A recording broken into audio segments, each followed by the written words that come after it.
मन की गति है कैसी जैसे जल, जल की प्रवृत्ति है कैसी, पतित होना गिरना।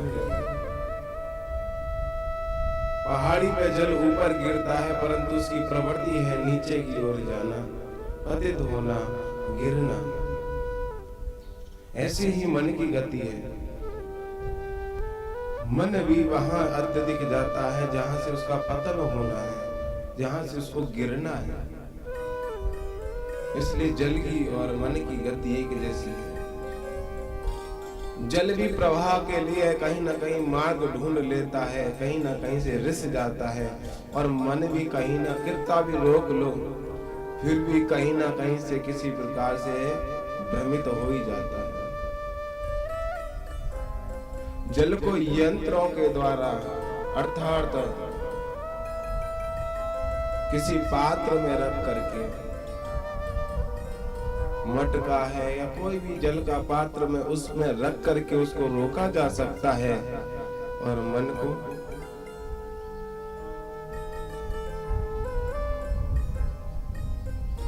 को भगवत भजन में लगा करके रोका जा सकता है। एक बार के लिए मान लीजिए कि भागवत कथा हम श्रवण कर रहे हैं, उस समय मन हमारा इधर उधर हो गया होगा, परंतु भगवत संकीर्तन जब चलता है, भगवान कीर्तन जब चलता है तो मन जहां तन है वहां आ ही जाता है। और जहां हमारा तन है वहीं हमारा मन होगा, और उसमें अगर भगवान नाम संकीर्तन होगा तो मन की मलिनता, मन में भरे हुए किसी के प्रति ईर्ष्या के भाव, द्वेष के भाव मिट जाएंगे, निर्मल हो जाएगा, उसमें मलिनता हट जाएगी। शरीर का मैल क्या होता है? वायु के द्वारा या अन्य किसी प्रकृति जनित, प्रकृति के द्वारा या अगर सामान्य भाषा में कहें तो धूल मट्टी लग जाए तो उसको ही मैल कहते हैं, जब वो पसीने में मिल जाती है। परंतु देह तो जब उत्पन्न हुई थी तब निर्मल है, साफ हो गई थी। ऐसी मन की जो मलिनता है, मन का जो मैल है, वह है किसी के प्रति ईर्ष्या का भाव, जलन का भाव, किसी के प्रति द्वेष का भाव। अभी तक मैं यहाँ हूँ और उसको देखो कहां से कहां पहुंच गया। भगवान करे उसका भी ऐसा बुरा हो जाए, या किसी का थोड़ा सा भी कुछ बुरा हो जाए, हमें अगर प्रसन्नता हो जाए तो समझ लेना कि अभी हमारा हृदय मैला है। किसी के दुख से अगर हमें सुख पहुंच जाए, किसी के कष्ट से हमें अगर प्रसन्नता हो, तो समझ लो कि अभी हमारा हृदय, अभी हमारा मन मैला है।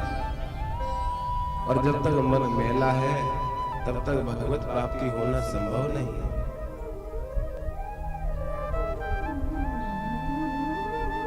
परंतु मनुष्य के स्वयं के हाथ में भी इतना नहीं है कि वे इस मलिनता को हटा दे, उस मैलापन को हटा दे, क्योंकि वह उठाएगा बार बार। संपूर्ण संसार तीन गुणों में भगवान कृष्ण ने जो भागवत गीता में उल्लेखित कर रहे हैं कि तीन गुणों में संपूर्ण सृष्टि भरी हुई है। सत्व गुण, रज गुण और तमो गुण। सत्व गुण उसको कहते हैं जिसमें केवल और केवल अपने जीव कल्याण के लिए विचार करता है, केवल भगवत प्राप्ति के लिए, भगवान की प्राप्ति के लिए हर प्रयास करता है, हर कर्म करता है। किसी का मन दुखी ना हो जाए, हमसे ऐसा कोई पाप ना बन जाए जिससे किसी का घर मिट जाए। ऐसे जो भी कार्य हैं जिससे भगवान को प्रसन्नता होती है वह कार्य करता है, वह सत्व गुण है।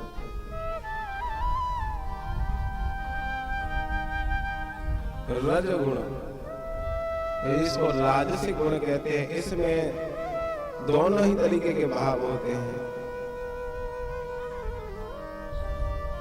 सामने वाले को कष्ट हो ठीक है, परंतु हमें भी फायदा होना चाहिए, पर इतना ज्यादा उसको कष्ट ना हो।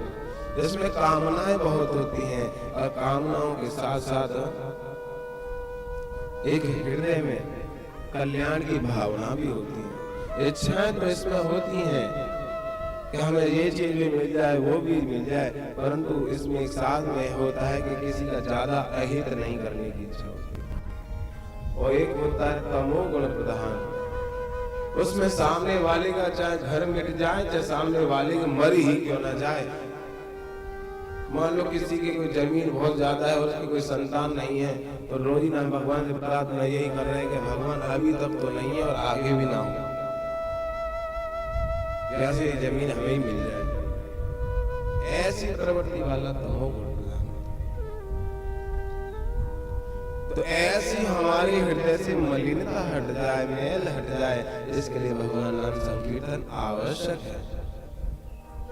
आइए सब लोग मिलकर के अपने मन को जहां हमारा तन है वहीं पर एकत्रित करने के लिए भगवान नाम संकीर्तन साथ